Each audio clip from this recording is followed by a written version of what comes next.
Urdu Discovery کے معزز دوستوں، میں ہوں ماجد ملک اور آپ تمام دیکھنے اور سننے والوں کو السلام علیکم۔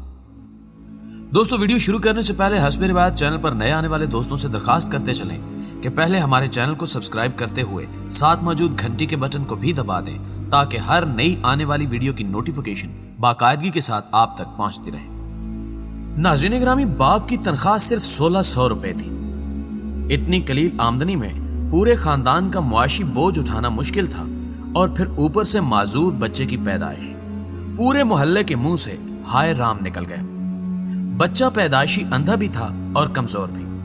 پورے خاندان کا خیال تھا کہ ہم یہ بچہ نہیں پال سکیں گے، چنانچہ ہمیں گلا دبا کر اسے قتل کر دینا چاہیے۔ لیکن والد نیک دل انسان تھا۔ اس نے بچے کی معذوری کے باوجود قبول کیا اور یوں سری کانت کو زندہ رہنے کا سرٹیفکیٹ مل گیا۔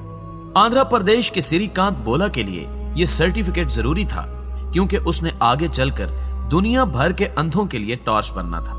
ان اندھوں کے لیے جن کے لیے معاشرے کے پاس اندھیروں کے سوا کچھ نہیں ہوتا، اور جو زندگی بھر زندگی کو اندھیری گلیوں میں ٹٹولتے رہتے ہیں اور مرنے سے پہلے دہائیوں تک تھوڑا تھوڑا مرتے رہتے ہیں، یہاں تک کہ حیات کی مٹکی خالی ہو جاتی ہے۔ سری کانت بولا نے ان لوگوں کے لیے مشعل بننا تھا۔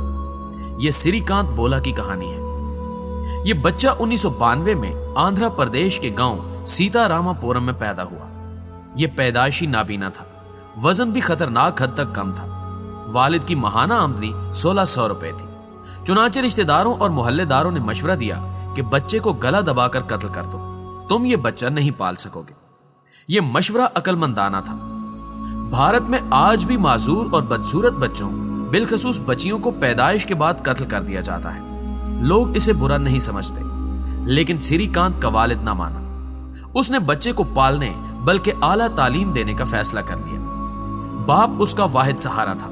والد نے اس کا ہاتھ تھاما اور اسے بولنا، چلنا، پھرنا اور ٹٹول کر چیزوں کی ماہیت کو سمجھنا سکھا دیا۔ سری کانت جب سکول جانے کی عمر کو پہنچا تو والد نے اسے گاؤں کے سکول میں داخل کرا دیا، لیکن سکول میں اس کے ساتھ انتہائی ہتک آمیز سلوک کیا جاتا تھا۔ وہ آخری بینچ پر بیٹھتا تھا۔ استاد اس سے مخاطب ہونا پسند نہیں کرتے تھے اور بچے اس کے ساتھ کھیلنے سے انکار کر دیتے تھے۔ وہ سکول میں اچھوت بن کر رہ گیا۔ والد نے اس کی حالت دیکھی تو اس نے معذور بچوں کا سکول تلاش کرنا شروع کر دیا۔ سیتا راما پورم سے معذور بچوں کا قریب ترین سکول حیدرآباد میں تھا۔ والد نے اس کی انگلی پکڑی اور اسے حیدرآباد چھوڑایا۔ وہ سکول کے بورڈنگ ہاؤس اور کلاس رومز تک محدود ہو گیا۔ سری کانت کو اللہ تعالیٰ نے ذہانت کی دولت سے مالا مال کر رکھا تھا۔ وہ میٹرک میں 90% نمبر لے گیا۔ وہ انٹرمیڈیٹ میں سائنس رکھنا چاہتا تھا، لیکن سائنس کے مضامین کے لیے آنکھیں ضروری ہوتی ہیں اور قدرت نے اسے اس نعمت سے محروم کر رکھا تھا۔ لہٰذا صوبے کا کوئی کالج اسے سائنس میں داخلہ دینے کے لیے تیار نہیں تھا۔ بولا نے مایوس ہونے کی بجائے اس انکار کو چیلنج سمجھا اور وہ عدالتوں کے دروازے کھٹکھٹانے لگا۔ یہ کوشش کارگر ثابت ہوئی اور کالج سری کانت بولا کو داخلہ دینے پر مجبور ہو گئے۔ کالج کی انتظامیہ عدالتی حکم کی وجہ سے اس کے خلاف تھی۔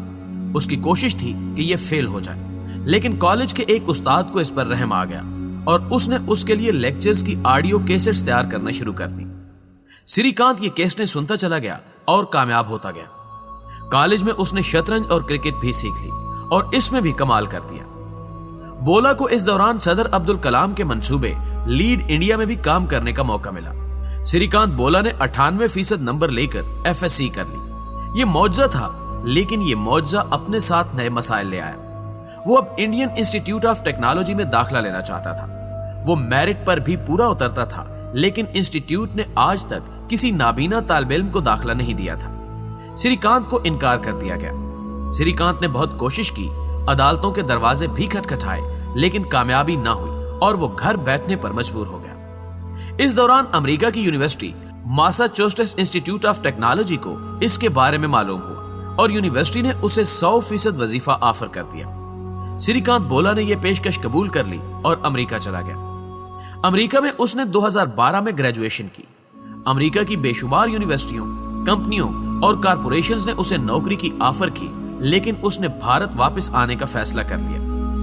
بھارت آنے سے پہلے اس نے یونیورسٹی کے استادوں سے ملاقات کی اور ایک ایسے ادارے کا منصوبہ ان کے سامنے رکھا جو نابینا نوجوانوں کو نوکری بھی دے اور انہیں ہنر بھی سکھائے۔ استادوں کو یہ منصوبہ پسند آیا۔ انہوں نے یہ پروجیکٹ یونیورسٹی کے سینیکیٹ میں پیش کر دیا۔ सिंडिकेट ने इसकी मंजूरी दे दी और यूं यूनिवर्सिटी ने श्रीकांत बोला के मंसूबे के लिए इब्तिदाई रकम दे दी। वो वापस आया और हैदराबाद में एक छोटा सा दफ्तर लिया, 5 कंप्यूटर रखे और माजूर लोगों को कंप्यूटर की तालीम देना शुरू कर दी। ये इदारा चल पड़ा। श्रीकांत ने इसमें चंद दूसरे शोबे भी मुतारिफ करा दिए। बोला के जज्बे को देखकर भारत के खरबपति रतन टाटा ने इसकी कंपनी में सरमायाकारी कर दी और यूं बोला की कंपनी देखते ही देखते बुलांत इंडस्ट्रीज में तब्दील हो गई। ये कंपनी अनपढ़ और माजूर लोगों को मुलाजमत देती है। ये उन्हें कागज को रिसाइकिल करने और दरख्तों के पत्तों से पैकिंग मटेरियल बनाने का हुनर सिखाती है। ये लोग ये हुनर सीखने के बाद कंपनी के लिए अशिया बनाते हैं और ये अशिया मुल्क के बड़े बड़े ग्रुप खरीदते हैं। श्रीकांत की कंपनी 4 साल में 3 रियासतों आंध्र प्रदेश, तेलंगाना और कर्नाटक तक फैल गई। मुलाजमीन की तादाद 450 है। ये तमाम लोग माजूर हैं, सिर्फ मैनेजमेंट के लोग नॉर्मल हैं। कंपनी की मालियत 1 अरब रुपए तक पहुंच चुकी है। श्रीकांत बोला की ख्वाहिश है कि इसकी कंपनी में कम से कम 20,000 माजूर लोग मुलाजिम हों। उनमें से आधे लोगों के पास अपना जाती घर और जाती गाड़ियां हों और कंपनी की मालियत कम से कम 20 अरब रुपए हो। श्रीकांत बोला दिन रात इस मिशन की तकमील में सरगर्म है। इसकी ग्रोथ और तरक्की से इसके वालिदैन भी खुश हैं और वो बहन भाई भी जिन्हें अल्लाह ताला ने नॉर्मल पैदा किया था, लेकिन वो मुकम्मल होने के बावजूद जिंदगी में तरक्की न कर सके। वो आला तालीम भी हासिल न कर सके और जिंदगी में खुशहाली की मंजिल भी न पा सके। ये नॉर्मल बहन भाई आज श्रीकांत बोला की कामयाबी पर फख्र करते हैं। ये सीना फुलाकर उसका नाम लेते हैं और गर्दन अकड़ा कर कहते हैं, हम श्रीकांत बोला के भाई हैं। नाज़रीन ग्रामी, आप श्रीकांत बोला की कहानी को दोबारा सुने। आपको इसमें 3 पहलू मिलेंगे। पहला एलिमेंट बोला की माजूरी है। दुनिया का हर इंसान माजूर होता है। हम में से कोई शख्स मुकम्मल नहीं। कायनात की इस हेर फेर में सिर्फ एक जात मुकम्मल है और उस जात का नाम अल्लाह है। इसके अलावा हर चीज नामुकम्मल, अधूरी और माजूर है। हम सब लोग कोई ना कोई माजूरी लेकर पैदा होते हैं। बस हम में से कुछ लोगों की माजूरी दूसरों को नजर आ जाती है और बाकी की माजूरी कपड़ों, वजूद और दिमाग में छुपी रहती है और ये सिर्फ उनके करीबी लोगों को दिखाई देती है या फिर उसे ढूंढना पड़ता है। बोला भी हमारी तरह एक माजूर इंसान था, लेकिन उसकी माजूरी दूसरों को दिखाई देती थी। ये नाबीना था, मगर ये दूसरे मामलाते जिंदगी में एक मुकम्मल इंसान था। दूसरा पहलू, बोला को जिंदगी में 3 हेल्पिंग हैंड मिले। वालिद, FSC का उस्ताद और अमेरिकन यूनिवर्सिटी। वालिद ने 1600 रुपए की आमदनी के बावजूद इसे पालने का फैसला किया। FSC में इसे एक ऐसा उस्ताद मिल गया जिसने तमाम उस्तादों के लेक्चर्स की ऑडियो रिकॉर्डिंग इसके हवाले कर दी।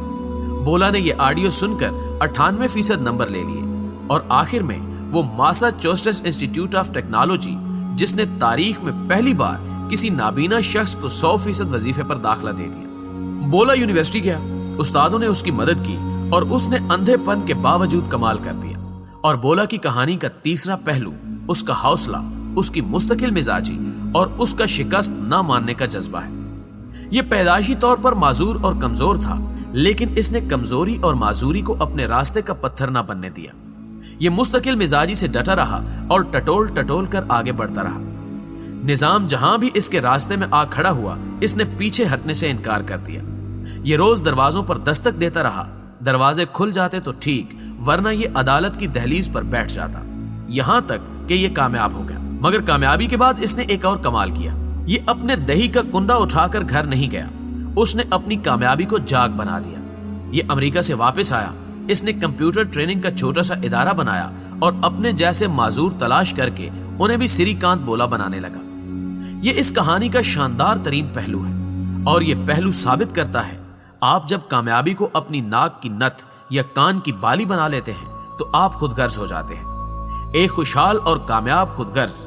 लेकिन जब आप अपनी कामयाबी को दूसरों में बांटने लगते हैं, आप दूसरों को सिखाने का बेड़ा उठा लेते हैं, तो फिर आप लीडर बन जाते हैं, आप इनकलाबी हो जाते हैं।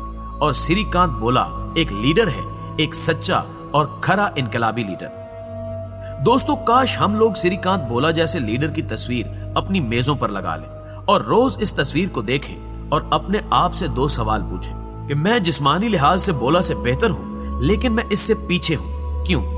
और मैं भी कामयाब हूं, लेकिन मैं कामयाबी को श्रीकांत बोला की तरह दूसरों के साथ शेयर नहीं कर रहा, क्यों? मुझे यकीन है ये 2 सवाल हमें चंद माह में ज़हनी, जिस्मानी और रूहानी माजूरी से आजाद कर देंगे। हम भी श्रीकांत बोला बन जाएंगे, एक ऐसा श्रीकांत बोला जिसे उसका अंधापन भी रोशनी बांटने से नहीं रोक सका।